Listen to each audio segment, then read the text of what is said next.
From the AirTech Heating Studios, a Born to Win media production. Welcome to the resurrection of Say It Like You See It.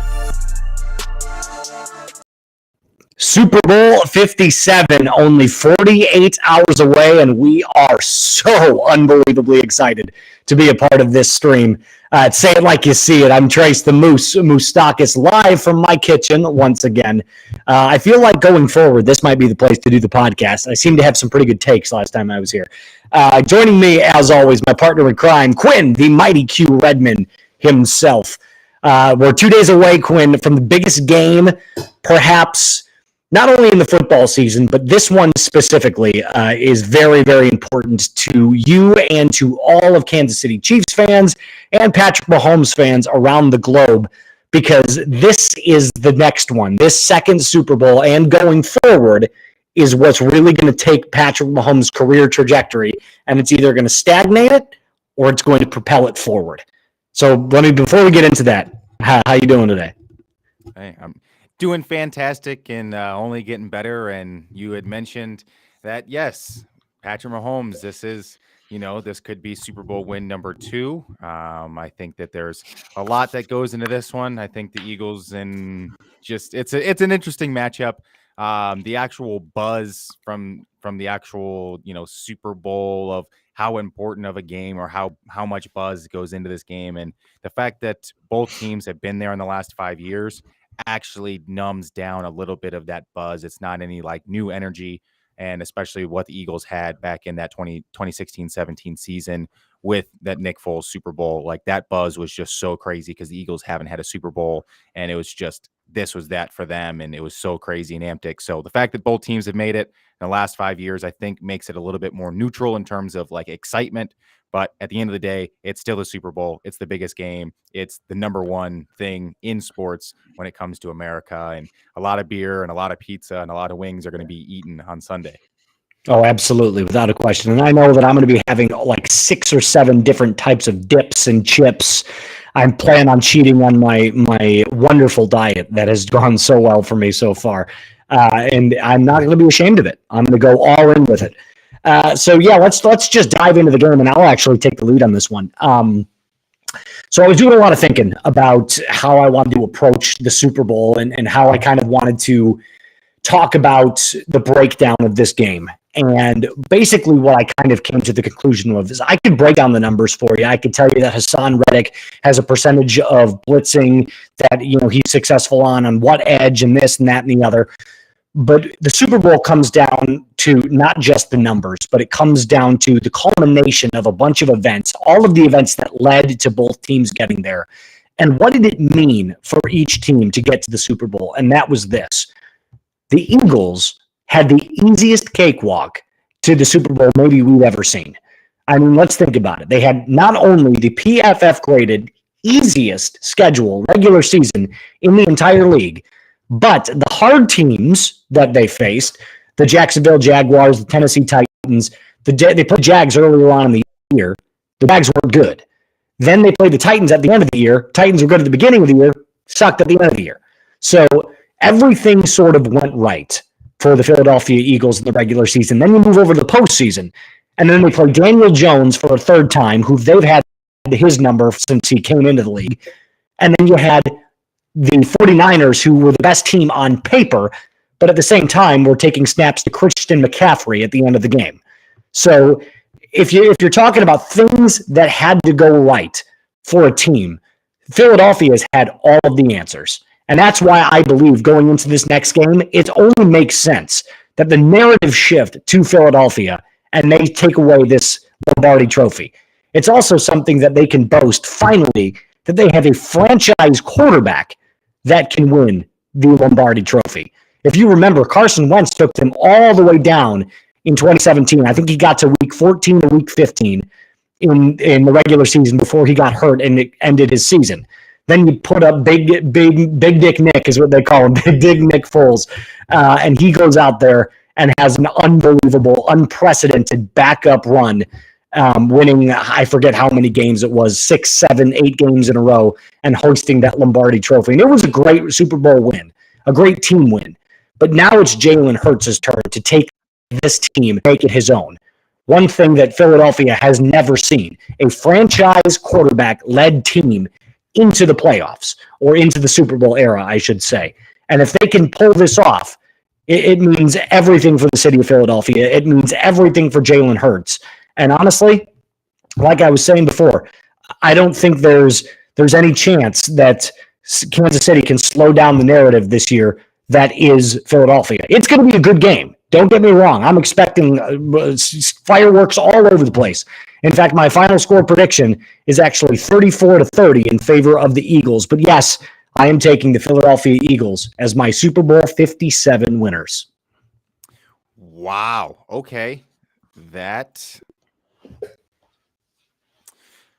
I'm gonna go at you from a little bit different of a perspective. So Trace, as I said and alluded to on the last show and had said before, I'm gonna take the player approach on this one, as playing both sides of the football, having broken down the different games and the different film, and looking at this game objectively. If I had to go against either team, with what the Eagles did this year, the Eagles look very, very good on screen, on paper.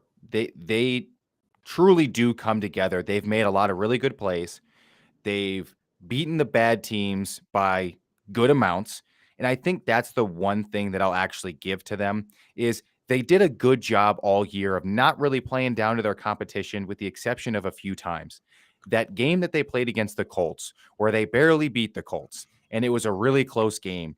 And everyone was upset that, Nick Sirianni was so happy that they won the game, and, they were celebrating and doing all this stuff. And it's like, you just beat the Colts.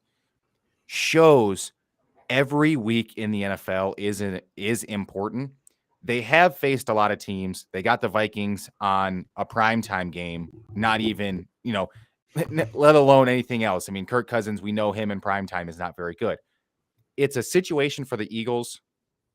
I don't really think it's been any one particular thing. It's not like Jalen played outstanding. It's not like it was only A.J. Brown. It's not like they had a tremendous run. It was like all these little elements for them. They just played as a complete team in every single game. They minimized their mistakes, especially early in the year, and they made basically no mistakes in the early part of the year, which is when they were the most dominant. And I think this Eagles team does have a way of, hey, we can kind of play with anybody. We have more than enough players and more than enough depth to where it's like, I don't really care if, you're coming in with some star-studded roster or whatever. And like, that's kind of what we saw with the 49ers. And it's like, hey, you got this great star-studded roster. We knocked out both of your backup quarterbacks. It now got to the point where it's like, okay, they beat a bunch of teams with nobodies, but they beat them in solid fashion to where it's like, hey, you have to play who's on the schedule. It's not like they get the option to be like, well, we only want to play the best teams in the league. And it's like, you don't get to do that. But there were a couple times where I'm just like, yeah, but this team really isn't that great. There are winnable moments against this team. And I think that is the difference because of this being football. You only need really to make one play. One play can make a difference. One play can set you apart. One score can win the game. And I think the fact of Andy Reid and what he's coming in with his offensive scheme and how they're going to be drawing things up, I think what's going to make it tough for the Eagles is the Chiefs are coming in with this whole new redesigned script, because they don't have one set player that they're targeting in on. Yes, like Travis Kelce has been like the main guy, but really at the end of the day, it's like, who are we getting the ball to? Is it going to be a kick return specialist, punt return specialist that's playing wide receiver? Is it going to be a halfback that has been kind of traveled through the league and now has seen a resurgence? Like, they don't really have anybody set. And so with this really young crew, you got rid of your main star. You're now spreading the ball around, and you're getting it to a point where it's like, all we have to do is hit the open spots. It's basically like the triangle offense of the NFL. Andy Reid has schemed it up to where it's like, perfect. We're going to make it nice and easy on Patty, because he's going to come up to the line. He's going to read the defense. He's going to make a motion. He's going to see, all right, we're in man or zone. He's going to then look and see, okay, well, if it's zone here, we're going here. One man has to move. If this man moves here, I'm throwing here. If he goes the opposite way, I'm throwing the ball this way. And they just incrementally are moving the ball down the field now, rather than, hey, we've got Tyreek, we can score in 4 seconds if we need to. And Andy Reid is just more of the offensive genius. And I think that's what's going to play out more in this game is there's a real chance that they come out with some plays that are so far removed from what they've done in the season that they've had ready to go, that they could have 20 plays and that could amount to 2 drives that they are on the script the entire time. And the Eagles might not be able to stop a single one. So I think that for the Chiefs to win this game, the Chiefs have to play pretty much perfect on offense. They need astounding play from the offensive line to give Patty the time and to just spread the ball out, move the ball incrementally, chunk down the field, and score on every chance they can.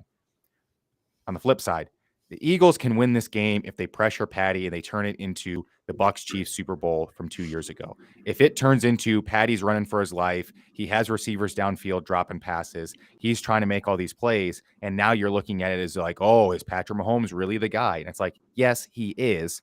He was making plays in the Bucs game, and his stats don't show basically compared to what we actually saw with your own eyes. If you watch the game versus look at the stats, Patrick Mahomes played outstanding. He made 3 passes into the end zone that were dropped. He made outstanding plays, extending plays to keep something alive. And he either was able to get something, was then sacked, was then this. He played great in that game. Yes, the 49ers game was to the realm of, yes, he was being outplayed. He played outstanding in the second half because he started to play better in the third, played great in the fourth quarter, and wound up leading them to a championship. So at the end of the day, it's like, I don't really care how you play in the game. If you play well at the important parts and you do end up winning, I will judge you more if you play like trash the whole game, thinking, oh, I'm going to come in with my hero antics at the end, and then you fall short. I'm going to judge you more on that if you play poorly in the big spot and then, don't have anything to show. But at the end of the day, he's played solid, both in the win and in the loss. And now it's just time for him. He's got things pretty much set up. If his line plays fine, this is the moment I think he turns into, and it's a kind of go away victory because it's going to be a high powered tracks runaway offense going up against a defense that's supposedly number 1, and they got their sacks. But if it turns into the Chiefs start scoring and they start breaking them, because the Eagles defense have given up numbers, and they've given up numbers to lesser offenses. So I like the Chiefs in this one, clearly, but I think it's going to be a high scoring game. I think this is the time that the Super Bowl might actually get into like what we saw a couple years ago on that Monday Night Football game between the Chiefs and Rams. Like, I think this would be like an absolute just killer game. And I'm thinking 37-33 Chiefs. Wow. See, and like you said, so one thing that I think you nailed perfectly is how do you beat a defense that is so strong up front? You attack their secondary and you attack it all night. There is no chance if you put the balls in the hand of Isaiah Pacheco and that running game for the Chiefs, you have no shot of winning this game. That Eagles D-line is just too good. Hassan Reddick is just too good. That new kid, Jordan Cox, he's too good. This front 7 defensively for the Eagles is outstanding. It's the best in the league. But as you've mentioned, the way to beat the Eagles is to air it out and spread that ball around. Get those defenders, get those safeties, get those corners on their heels, and just push them back the same way that they're pushing you forward. So the narrative is fitting perfectly into Patty Mahomes' hands. And you're right. If Patrick Mahomes can win this Super Bowl, it takes his career from where it's at right now, which is we've already said he's the best quarterback in the league. He's one of the greatest quarterback talents we've ever seen. If he wins this Super Bowl, he is now in the realm of there are only 3 or 4 other guys in this entire history of this league that have been able to do what Patrick Mahomes has done, and he's done it in 5 years. And it took them an entire career to do it, except for one Mr. Tom Brady. But we know where Tom's strengths lied, and we know where his weaknesses lied. So Patrick Mahomes is facing this sort of career narrative now where Yes, we know you're talented. Yes, we know that you are undisputably the best quarterback in the world. Go out and show that you can win and win early, like you have done. And if you can win this Super Bowl, like I said, there are only 3 or 4 other guys that you could ever put in the realm and stratosphere as Patrick Mahomes. And those 3 guys, in my opinion, are really Joe Montana, Peyton Manning, and Tom Brady. And that's it. And to that credit, though, I still wouldn't give Peyton any of the same comparison because Peyton Manning now is no longer like Patrick Mahomes is already past Peyton Manning. Like he has already accomplished things that Peyton, yes, was great at the line of scrimmage with all his checks and whatnot, but Peyton as an actual quarterback didn't have that many intangibles that made him that good. He was didn't fully have at the line. He was fully at the line, fully intelligent, might be maybe one of the smartest people to play the position. But when it comes to how good Patty is, all he has to do is play well in this Super Bowl. If he plays well and gives them a chance to win, which in the last, I want to say 35 games that they've played with Patrick Mahomes starting and playing in the game, they haven't lost by more than 1 score. So no matter what, the game is going to be close. Like the people that thinking, oh, the Eagles, they're just going to track race them and, they're going to come in and just beat them up. No, like the last time that the Chiefs lost by more than 1 was literally to the Bucs in the Super Bowl. Like that was their last big loss. They play teams really, really well. They have a scheme that's going to come in that is going to be fantastic. But I think if Patrick goes into this game and plays well in this game, like his career average, if he gives us a career average day, Patrick Mahomes can be cemented in as the greatest player in all of football history. 5 years, 5 AFC championships as a number 1 seed, 2 Super Bowls, and 2 league MVPs. No one will have 2 league MVPs, 2 Super Bowls, and 2 Super Bowl MVPs. The only other person being Tom Brady. I don't think you can go as far as say he's the greatest to ever do it. I understand that it's been 5 years, but if Patrick Mahomes suddenly breaks his ankle next year and then comes back the following season and never looks the same, you can't say that. You can say it's the greatest 5-year stint. Patrick Mahomes did this in a career in his only 5 years as a starting quarterback. 5 AFC championship games as a number 1 seed. That in itself is a huge feat. But the more important feat that I'll get to based off of this season and why if he wins this game, it is why it actually cements in. The Chargers added a bunch of pieces like Khalil Mack to get better this year. The Raiders added Devontae Adams and some other pieces to try to get better this year. Denver added Russell Wilson and did all they could to try to get better this year. And the Chiefs traded away Tyreek Hill. The Chiefs started 8 rookies this year.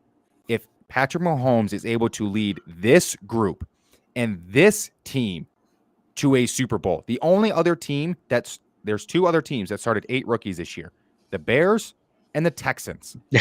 And we know how they went. And Patrick Mahomes has his team playing in the last game of the year with a chance. So if the fact that they made it to this game, but if they go on and win this game, this is not a Super Bowl roster if you genuinely look at it on paper.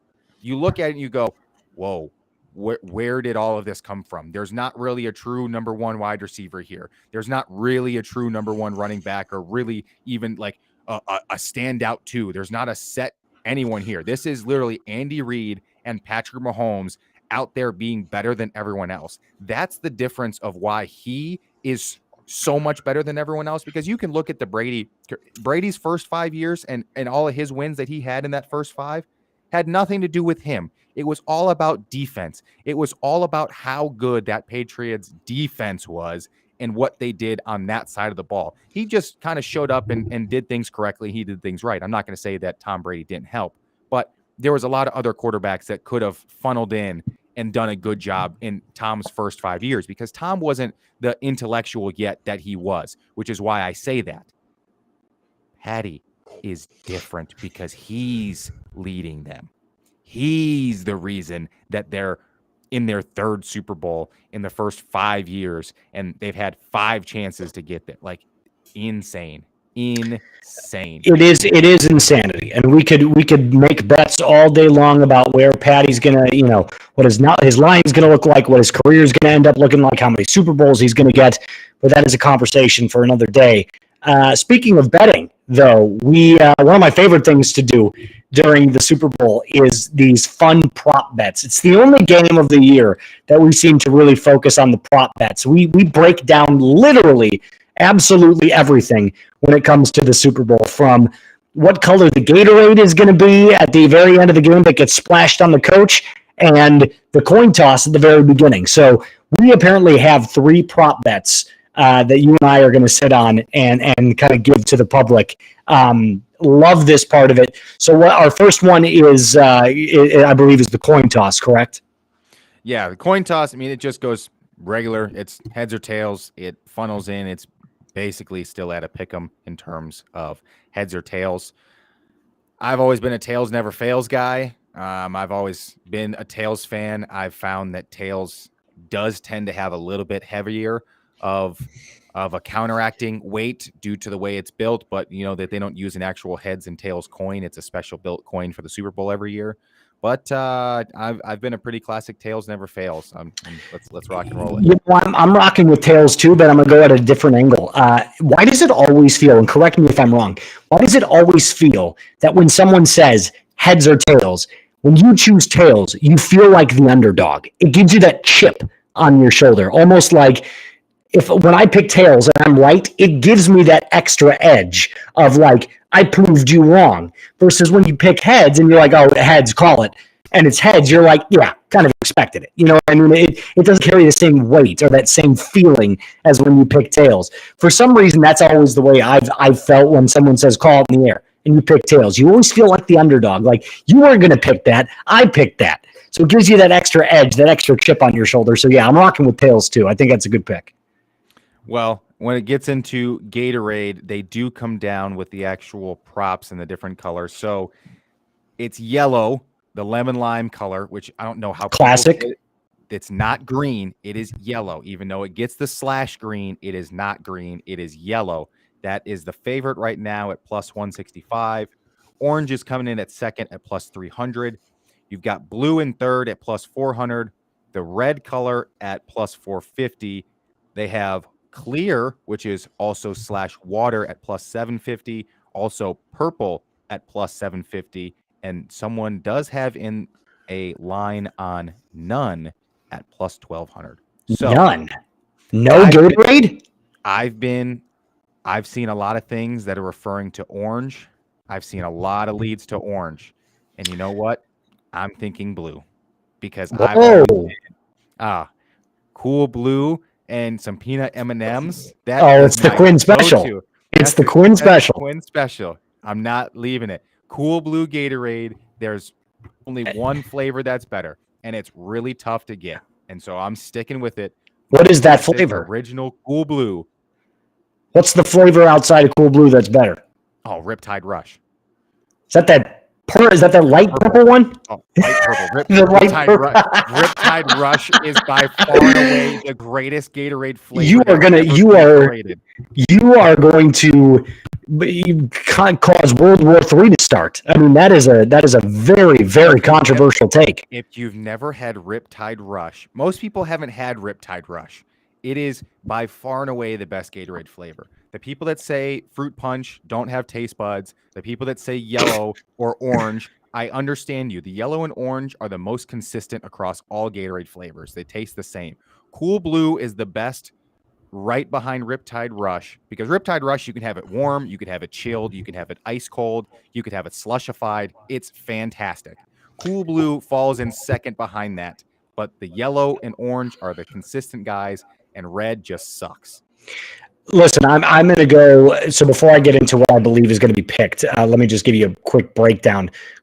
When Quinn and I were in college, Quinn's freshman year, every single tournament that we ever went on, and every time I saw Quinn with snacks in his hand, it was always the same thing. It was a blue Gatorade and peanut M&Ms. every single time. And that's not an exaggeration. It's not like, oh, he did it most of the time, 70%. No, it was every single time. We actually dubbed it the Quinn Special. So, we knew exactly what Quinn was getting when Walk over to the C-store.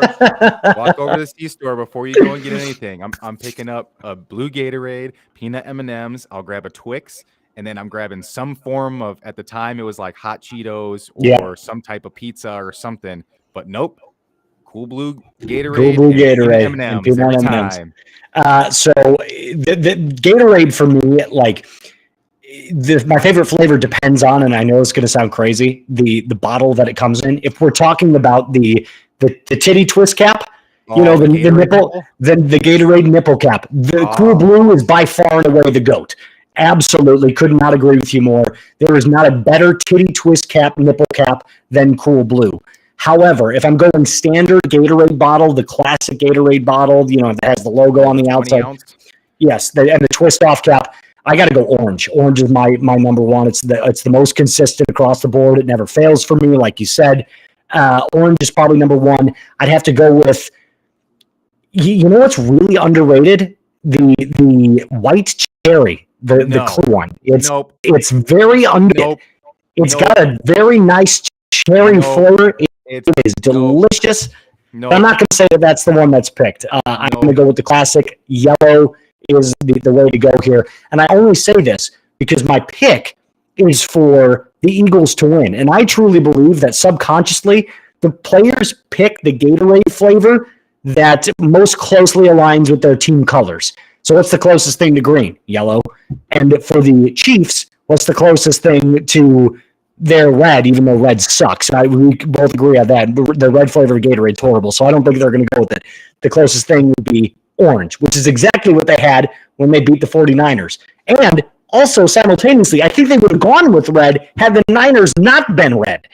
So I think there's this subconscious, decision made by the team that's like, well, what kind of Gatorade flavor do you want? And I'm sure the Chiefs are thinking, probably red because we're red and white. And then obviously, the Eagles are going to go, we're going to go to the classic lemon lime flavor. So give me yellow, give me the yellow flavor, lemon lime as the Nick Sirianni dumping of choice. All I'm thinking about now is just like, well, they're playing in Arizona, bright blue skies out in the desert. That's my reasoning. Yeah, we should also pick tails because Eagles have tails and Chiefs have heads. Okay, so both of these Eagles are hanging out with. Both of these have to do with singing. So these are two quick ones that we'll finish up with. Sure. So Rihanna is the halftime show, and the over under is set at 8.5 songs. I'm going to take the under. I think Rihanna she got huge in like 2003 and then was really at her peak in like 09 to like 13 was like biggest female artist in the world. There were only, and I'm just trying to think off the top of my head, there are only 4 to 5 songs that I can think of in my head right now that I would actually sing along to during that time, because there was a lot of songs that she did that just didn't crack the top 40. Umbrella will be one of them. The Monster that she did with Eminem, that'll be one of them that she performs. Disturbia, maybe. 8.5 is a lot because it's a lot of songs. To get the over on that is 9, and if an average song is 3 minutes, that's 27 minutes of a show. But to be fair, they do cut down some of those songs to where they do one verse, one chorus, costume change, switch it out. So I'm going to say the under. I'm going to take 7 exactly. I'm going to say 7 songs exactly is where she finishes at, give or take that extra 30 seconds to a minute to kind of flip in and out and recreate some things. So give me 7 songs. I'm taking the under. And on the last is the national anthem length. Chris Stapleton. This is set. We've got a couple different lines, but it changes about the amount. So I'm going to go roughly in the middle here at 126 seconds. Over or under? 126 seconds is 2 minutes and 6 seconds. I'm going to take. So people don't know this. My day job, my paying job, the one that pays the bills for me, is I'm a country music DJ. So I'm very familiar with Chris Stapleton and his work. Chris Stapleton has a very nice vibrato, which is basically a fancy word of saying when he hits a note, he can add that little portion to his singing. That, yeah, let's be clear, like the artists that have the nice vibratos, they like to let it rip. Christina Aguilera is famous for this. So usually the vibrato involves extending the note just a little bit longer than it should. So give me the over. I'm going to take the over. I'm going to say that comes in at about 133 seconds exactly. Wow. So you're going the over. You're not even taking it close and saying that No. Vegas, slap something right there on you where he's actually got an internal clock in his head where he's like 126, 127. I'm done. I'm going to say 2 minutes and 13 seconds is what that comes out to be. And I think they don't want him to go over 2.5. I think that's probably where he probably is in the ballpark of like, we don't want you to go under a minute 45 and we don't want you to go over 2.5. So there's that 45-second window where he has to play with it and kind of see where he's at. And I think he's going to take advantage of every second he can. Give me 233. There you go. Well, that's the Super Bowl bets that are the best ones out there. Because like once you start getting into, is there going to be a streaker? Is there going to be like you can get as many different things as you want. I'd really like to know the odds of that. Actually, that's pretty funny. Someone got at plus 12,000. There not to be a score in the first half. It's 0-0 at the end of the first. That is a huge number. Good Lord. Plus 12,000? That means if you put a... No, it was... Maybe it's 1,200. No, it was higher than 1,200 because it's not... It genuinely has no chance of happening. But it was a $2,500 bet is what I remember. He put a $2,500 bet, and it's going to bring him... It was an absurd number. I don't remember the exact of what the number is, but I remember it was $2,500 bet to be 0-0 at the end of the first half. Well, let's be clear. If it was 12,000 odds, he's bringing in a shit ton of money. Like I can't even do the math. Exactly, what is that? Over $2.5 million? Like that's got to be like 3.3. 3.4? I might be way off. I'm just doing trends. So I found it. So this was at the MGM. He placed a bet $2,500 on a first half Super Bowl score of 0-0 at plus 25,000. It would pay $625,000. Good Lord, that's insanity. So that was way off, but still, it's a huge number. $625,000. All right. Well, before we get going, the first time we've ever done it in a full-length break, we're going to talk a little basketball because, as we know, the NBA world changed forever. I believe it was Tuesday night, Monday night. LeBron James, Wednesday, something. LeBron James became the all-time NBA leading scorer. And,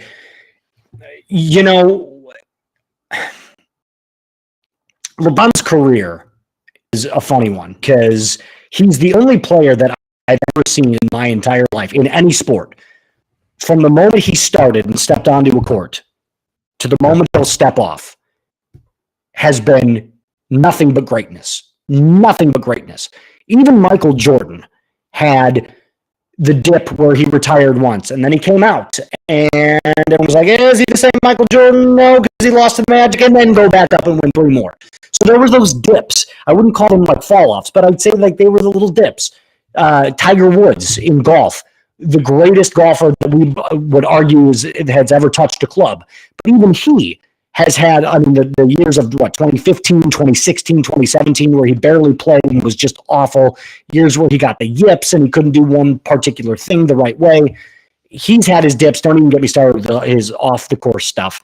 And you can look in football. Guys like, Tom Brady has had He started as a backup, and he only would have gotten in, he only got his chance because Drew Bledsoe went out. So in every single sport, that the people that we consider to be the GOATs, right? They have all had issues except LeBron James. And I don't think like his moves to Miami and then going back to Cleveland, then out to NBA, I don't consider those dips or turbulences necessarily. Those are just the trajectory of his career, the wavelengths of his career. But from the moment LeBron stepped on a court, his first game against Sacramento, to now, at this point where he breaks the all-time record, LeBron has been in everything that he's done, and yet has never been the best at anything. Think about that. He's never been the best at anything, but he was great at everything. So LeBron is not looked at as the best scorer. Kobe and Michael are that, and Kareem. But yet now he's leading MVP, leading time all scorer of the end of NBA history. God, I'm getting screwed up in the words, but you look at defensively. LeBron was never the greatest defender. Draymond Green was the best in modern era. Scottie Pippen was one of the greatest defenders. But LeBron can play really great defense when he tries. He was never the best three-point shooter. Steph Curry has that title. But LeBron is a career 36, 37% three-point shooter. So everywhere that you look, including assists, John Stockton, greatest passer, Magic Johnson, greatest passer, Jason Kidd, greatest passer. LeBron is like fourth all-time in career assists. So you look at LeBron's career, and you say that LeBron James is the greatest all-around basketball player that has ever lived. That's the point I'm trying to get at. In terms of doing everything, there's no one that has ever been like LeBron. And we will never see anybody quite like LeBron. Does that mean LeBron James has had the greatest career? No. And he can't. Because the greatest career involves the winning. And LeBron not only has not won nearly as much as Michael, he's lost considerably more than Michael. And call it what you want, call it fate, call it, divine intervention or a scandal or whatever you want to call it. Michael ended up 6-0 in the finals. He never went to a game 7 and was finals MVP in every single finals that he played in. He was the best player on the court, bar none. And LeBron James can't say that. He went up against teams that were crafted to beat him specifically, and they succeeded. So LeBron James will never go down, in my opinion, as the greatest basketball player that's ever lived or the greatest career basketball player that's ever lived. But he will go down as the player. That I believe it's important to have that asterisk because when it comes to the NBA, there are so many different ways that you can characterize somebody's greatness. Shaquille O'Neal was the most dominant player we've ever seen, physically dominant. No one has ever been 7'3", 350 pounds and moved like Shaquille O'Neal. Michael Jordan has had the greatest career. He's the greatest basketball player that's ever lived. Kareem Abdul-Jabbar had the most unstoppable shot. We could go down the list of the greatest to do this, greatest to do that. LeBron James will go down as the all-around greatest basketball player in terms of the ability to do everything at a high level. That title belongs to him. I think LeBron just, with this record, just cemented himself as the second best player of all time. I think that's all it did. Because with what all you just said, that's true. LeBron has done a lot. But the big thing for me with LeBron is, one, yes, the winning. There were multiple times where LeBron was in better situations with more talent than the other teams he was going against, and they lost those games. AKA 2011 finals, Dirk Nowitzki Mavs. That team was not better than the Heat team that year. And that is something that, to him in his legacy, that one's going to be the biggest impact. The Spurs should have beat him twice. Golden State had beat him. They honestly should have beat him twice as well. So really, when you start to look back at it, it's like, wow, LeBron actually could have lost a lot of these times. But at the end of the day, his record is his record. He's won a lot. He's proven a lot. He's a scorer. He's an assist guy. He does all these things. He's a great player. My issue with LeBron is we saw him throw the giant temper tantrum just a week and a half before with the call against the Celtics that he didn't get, and he threw the giant big hissy fit that then ended up them losing in overtime. And it's not like that caused them to lose the game. I get it. It was a no call. It was a whatever. That happens in sports.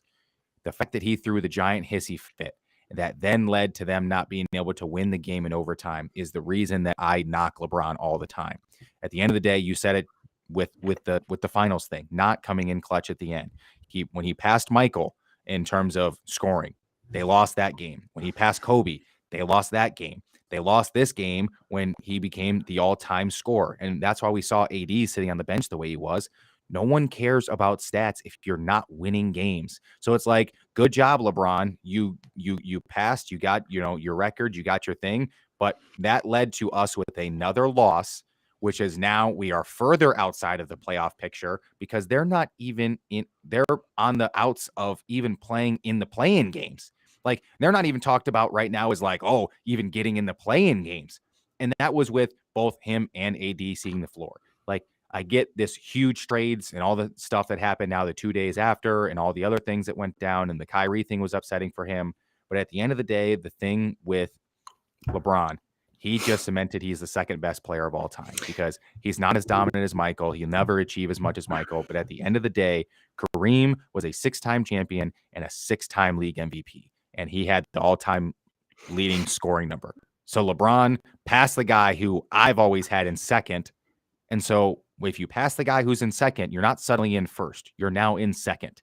And I think that's all LeBron did. I think you'll never be able to throw Kareem in to say, oh, he's second best now to Michael. Like, I think LeBron was able to just go, hey, I'm better than Kareem, but he's still not better than Michael. So I don't like, I used to be able to do lists, my top 5. Here's my top 5. I'll give you 5 through 1 or 1 through 5. I don't like doing that anymore, only because I believe that, like I said prior to when you went off on your rant, there are a lot of different things that someone can be the greatest at when it comes to the NBA. So I like to do the Mount Rushmore. I think that's a great way of deciding who is the greatest. You got the 5 heads on Mount Rushmore. And who are those 5 heads? To me, it's Michael Jordan, Magic Johnson, LeBron James, Kareem Abdul-Jabbar, and Kobe Bryant. And I think Kobe left off that. Well, and you could argue Larry Bird, Shaquille O'Neal. I mean, there's a lot of guys that you could put in. I'm just saying Mount Rushmore only has 4 on it. That's the reason. Really? That's the reason the Mount Rushmore thing comes into it. It's because it's no longer a top 5 list. Like, well, then I would probably take Kobe off, and I would have Michael, LeBron, Magic, and Kareem that stand atop my 4. But here's there's one fact that you missed, and not because you didn't know, but because you were bringing up some really good points as to why LeBron will be the second greatest player of all time. This really speaks to the amount of talent that each person has played with. How many players in the Hall of Fame did Michael Jordan play with? Dennis Rodman, Scottie Pippen, Tony Kukoc. Those are the 3. And forgive me if I'm missing someone. Ron Harper, I didn't think made it. Steve Kerr will maybe go down, but as a coach, not a player. Yeah, you can make an argument for maybe another 3 to 4, maybe like. But you have 3 cemented guys. You have 3 cemented guys: Dennis Rodman, Scottie Pippen, and Tony Kukoc. LeBron has played with Kyrie Irving, Dwayne Wade, Kevin Love, who is absolutely a Hall of Famer. I won't give you Chris Bosh because his career was too short. Whoa! But he's still a Hall of Famer. No, I wouldn't give him. I wouldn't give it to him. I would not give. Toronto. I wouldn't give Chris Bosh did in Toronto. He only played like 9 years. I can't give it to him. He's borderline, but he's not in. But now they both play with 3. Anthony Davis is a number 4. Russell Westbrook, number 5. I mean, the list just goes on and on and on and on. How many guys do you have to play with, and you still can't get to 6? So you've had 5 Hall of Fame players that you've played with, and you still can't get to 6. Michael did it with 3 and won 6 and went 6-0. So you can argue with me all day long that the talent is better in today's game, but I can also argue that there's no hand check. So it's so much easier to score in today's NBA than it was back in even 2003 or 2002. So when you look at the overall scope of things, LeBron has played against better talent, there's no doubt, but he has also played with more talent, and he still hasn't won. So it levels out. And that's where the argument ends for me. You're right. LeBron James has cemented his legacy as the second greatest player and the second greatest career of all time. And now I would give him the title of, if he did all of this with Cleveland, then it would be like, yeah, good job, dude. Like, you're the best. But yeah, he didn't do it all with Cleveland, like you said. It's another good point. Around him. Like, he went to Miami, stacked the deck around him. He went back to Cleveland, pulled people to stack the deck around him again, went to LA, stacked the deck around him to play in the bubble year that nobody cared about, but he did because he got his 2-month break. But at the end of the day, great career, great guy. For the most part, does the right thing, except for his China issues, but that's a different thing, different day. But at the end of the day, second greatest of all time. Absolutely, and you cannot write the history of the NBA or any chapter about it without mentioning the name LeBron James. Yep. Without question. And if you want my honest opinion, I think LeBron is going to go down as the new logo. I think when he retires, they're going to make LeBron James the logo of the NBA. So Jerry West has held that for forever, but LeBron James will end up being the guy. I'll push back on that just because LeBron has his own brand and he has his own stuff is the only reason why I don't see them doing it, because they could have done it with Michael then.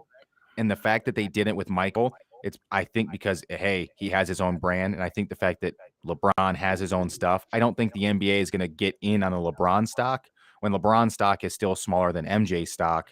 And like MJ is still doing, what everybody in the league right now combined still doesn't reach MJ. So I will leave you with this. In the same vein that you say we compare quarterbacks to doing Patty Mahomes-like things, you can't say that you're the GOAT when you wear him on your jersey. Exactly. Exactly.